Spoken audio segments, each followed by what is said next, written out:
അസ്സലാമു അലൈക്കും വറഹ്മത്തുള്ളാഹി. അൽഹംദുലില്ലാഹ് അസ്സലാത്തു വസ്സലാമു അലാ റസൂലില്ലാഹ് വഅലാ ആലിഹി വസഹ്ബിഹി അജ്മഈൻ. അമ്മാ ബഅദ്. റമദാൻ 17 ചരിത്രത്തിൽ ഇസ്ലാമിന്റെ ശക്തി ലോകത്തിന് മുൻപിലും മുസ്ലിങ്ങളുടെ ശത്രുക്കളുടെ മുമ്പിലും പ്രകടമായ ദിവസം, സത്യത്തെയും അസത്യത്തെയും വേർതിരിച്ച ദിവസമെന്ന് വിശുദ്ധ ഖുർആൻ പരിചയപ്പെടുത്തിയ ബദറിന്റെ ദിവസം, ഒട്ടനേകം ദൃഷ്ടാന്തങ്ങൾക്കും അത്ഭുതകരമായ സംഭവങ്ങൾക്കും സാക്ഷിയായ യുദ്ധമാണ് ഇസ്ലാമിലെ പ്രഥമ യുദ്ധമായ ബദർ യുദ്ധം. ലാ ഇലാഹ ഇല്ലല്ലാഹ് എന്ന കലിമത്ത് തൗഹീദിന്റെ സുന്ദരമായ ദർശനങ്ങളെ ഉയർത്തിപ്പിടിച്ചുകൊണ്ട് വെറും 300-ൽ പരം വരുന്ന സ്വഹാബാക്കളായിട്ടുള്ള ആളുകൾ തങ്ങളെക്കാൾ 3 ഇരട്ടിയിലധികം വരുന്ന സർവായുധ സൈന്യ സന്നാഹവുമായി നടത്തിയ പോരാട്ടത്തിന്റെ ചരിത്രം, ബദറിന്റെ ചരിത്രം നമുക്ക് വലിയ പാഠമാണ്. ബദറിന്റെ രണാങ്കണത്തിലേക്ക് ഇസ്ലാമിന്റെ സുന്ദരമായ ദർശനങ്ങളുമായി പോരാട്ടത്തിനിറങ്ങിയ സ്വഹാബാക്കളായിട്ടുള്ള ആളുകളുടെ ജീവിതം നമുക്ക് വലിയ പ്രചോദനമാണ്. എന്തായിരുന്നു ബദറെന്നും എന്തിനായിരുന്നു ബദർ എന്നും കൃത്യമായിക്കൊണ്ട് ഞാനും നിങ്ങളും മനസ്സിലാക്കേണ്ടതുണ്ട്. ഒരിക്കലും മുസ്ലിമീങ്ങളായിട്ടുള്ള ആളുകളുടെ മുന്നേ കൂട്ടിയുള്ള തീരുമാനത്തിന്റെ ഭാഗമായി ഉണ്ടായ ഒരു യുദ്ധമായിരുന്നില്ല ബദർ യുദ്ധം. മക്കയിലെ മുശ്രിക്കുകളായിട്ടുള്ള ആളുകൾ മുസ്ലിങ്ങളുടെ ഉന്മൂലനം നടത്തുക എന്നതിന്റെ ഭാഗമായിക്കൊണ്ട് ധനസമാഹരണം കണ്ടെത്തുന്നതിനായിക്കൊണ്ട് അബൂ സുഫിയാന്റെ നേതൃത്വത്തിൽ സിറിയയിലേക്ക് ഒരു കച്ചവട സംഘത്തെ അയക്കുകയാണ്. റസൂലുള്ളാഹി സ്വല്ലല്ലാഹു അലൈഹി വസല്ലമയും സ്വഹാബാക്കളും ഈ ഒരു വിവരം അറിഞ്ഞപ്പോൾ അവരെ തടയാൻ ശ്രമിക്കുന്നുണ്ട്, പക്ഷെ പരാജയം കാണുകയാണ്. ആ ഒരു കച്ചവട സംഘം തിരിച്ചു വരുമ്പോൾ അവരെ തടയാമെന്നുള്ള തീരുമാനത്തിന്റെ ഭാഗമായിക്കൊണ്ട് അതിനു വേണ്ടിയിട്ടുള്ള നടപടിക്രമങ്ങളെല്ലാം പൂർത്തിയാക്കുമ്പോൾ കുശാഗ്ര ബുദ്ധിക്കാരനായിരുന്ന അബൂ സുഫിയാന്റെ നേതൃത്വത്തിലുള്ള സംഘം പ്രവാചകൻ സല്ലല്ലാഹു അലൈഹി വസല്ലമയുടെയും സ്വഹാബാക്കളുടെയും ഈ ഒരു നീക്കത്തെക്കുറിച്ചുള്ള വാർത്ത അറിയുകയും മക്കയിലേക്ക് മുശ്രിക്കുകളുടെ ഭാഗത്തേക്ക് സഹായത്തിന് വേണ്ടി ഒരു ദൂതനെ അയക്കുകയും ചെങ്കടലിന്റെ തീരത്തുകൂടെ അവർ രക്ഷപ്പെടുകയും ചെയ്യുകയാണ്. ഇനിയൊരു യുദ്ധം വേണ്ട എന്ന അബൂ സുഫിയാനിന്റെ തീരുമാനത്തിനോട് യോജിക്കാൻ അബൂജഹലിന് സാധിക്കുന്നില്ല. അബൂജഹൽ മക്കയിലുണ്ടായിരുന്ന മുശ്രിക്കുകളുടെ സൈന്യങ്ങളെയും കൂട്ടിക്കൊണ്ട് ബദറിലേക്ക് പുറപ്പെടുകയാണ്.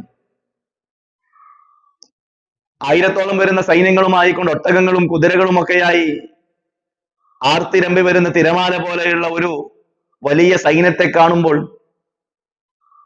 അവരെ നേരിടുക എന്നുള്ളത് മുസ്ലിമീങ്ങളുടെ മേലെ ബാധ്യതയായി തീരുകയാണ്. പ്രവാചകൻ സല്ലല്ലാഹു അലൈഹി വസല്ലം അൻസാറുകളെയും മുഹാജിറുകളെയും വിളിച്ചു ചേർത്തുകൊണ്ട് പ്രവാചകൻ പറയുന്നുണ്ട്, നമ്മൾ ഒരിക്കലും ഒരു യുദ്ധത്തിന് വേണ്ടി ഇറങ്ങി തിരിച്ചതല്ല, നമ്മൾ ഒരിക്കലും ഒരു സംഘടനത്തിന് വേണ്ടി പുറപ്പെട്ടതല്ല, എന്നാൽ നമ്മൾ പോലും അറിയാതെ നമ്മൾ ഒരു യുദ്ധത്തിലേക്ക് വലിച്ചിഴപ്പെടുകയാണ്, നമ്മൾ എന്ത് ചെയ്യുമെന്നുള്ള ചോദ്യം അൻസാറുകളോടും മുഹാജിറുകളോടും ചോദിക്കുന്നുണ്ട്. സ്വഹാബാക്കളായിട്ടുള്ള ആളുകൾ അബൂബക്കറിനെ പോലെയുള്ള ഉമർ ബിൻ ഖത്താബ് റളിയല്ലാഹു അൻഹുവിനെ പോലെയുള്ള സഹാബാക്കൾ എണീറ്റ് നിന്നുകൊണ്ട് പ്രവാചകനോട് പറയുന്നുണ്ട്, അഹ്സൻ യാ റസൂലല്ലാഹ്, പ്രവാചകനെ താങ്കളെ നയിച്ചു കൊള്ളുക, ആരെയും നമ്മൾ ഭയപ്പെടേണ്ടതില്ല, ഞങ്ങൾ താങ്കളുടെ കൂടെ ഉണ്ടാകുമെന്ന് പറഞ്ഞുകൊണ്ട് പ്രവാചകൻ സല്ലല്ലാഹു അലൈഹി വസല്ലമക്ക് ധൈര്യം നൽകുകയാണ്.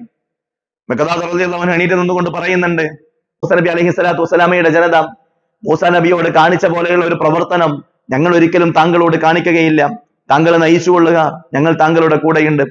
അൻസാറുകളുടെ ഭാഗത്തു നിന്നും സഅദ് ഇബ്നു മുആദ് റളിയല്ലാഹു അൻഹു എണീറ്റ് നിന്നുകൊണ്ട് പ്രവാചകനോട് പറയുന്നുണ്ട്, ആർത്തിരമ്പി വരുന്ന തിരമാലകളുള്ള വലിയ സമുദ്രത്തിലേക്കാണ് താങ്കൾ ഞങ്ങളെ നയിക്കുന്നതെങ്കിലും ഒരു മടിയും കൂടാതെ ഞങ്ങൾ താങ്കളെ അനുഗമിക്കുമെന്ന് പ്രവാചകൻ സല്ലല്ലാഹു അലൈഹി വസല്ലമയോട് സഅദ് ഇബ്നു മുആദ് റളിയല്ലാഹു അൻഹു പറയുകയാണ്. ഇങ്ങനെ എല്ലാ നിലക്കും അൻസാറുകളായിട്ടുള്ള ആളുകളും മുഹാജിറുകളായിട്ടുള്ള ആളുകളും ഒറ്റക്കെട്ടായി നിൽക്കുകയാണ്.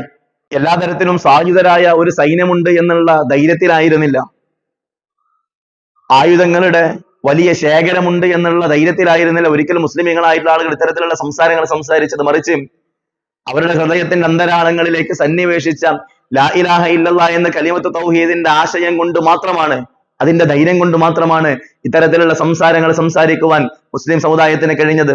ബദറിന്റെ യുദ്ധ ദിവസം വരികയാണ്. പ്രവാചകൻ സല്ലല്ലാഹു അലൈഹി വസല്ലം ആത്മാർത്ഥമായി കൊണ്ട് സഹായത്തിന് വേണ്ടി റബ്ബിനോട് പ്രാർത്ഥിക്കുന്നുണ്ട്.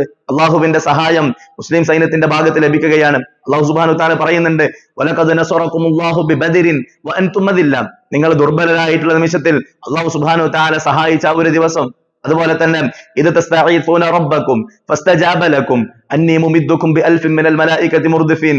റസൂലുള്ളാഹി സ്വല്ലല്ലാഹു അലൈഹി വസല്ലം സഹായം തേടുമ്പോൾ മുസ്ലിമീങ്ങളായിട്ടുള്ള ആളുകൾക്ക് സഹായത്തിന് വേണ്ടിക്കൊണ്ടും അല്ലാഹു സുബ്ഹാനഹു വ തആല വാനലോകത്തു നിന്നും മലായികത്തുകളെ ഇറക്കുകയാണ്. മുസ്ലിം സൈന്യത്തിന്റെ ഭാഗമായി കൊണ്ട് ശത്രുക്കൾക്കെതിരെ പോരാടുന്നതിന് വേണ്ടിക്കൊണ്ടും അല്ലാഹു സുബ്ഹാനഹു വ തആല മലായികത്തുകളെ നിയോഗിക്കുകയാണ്.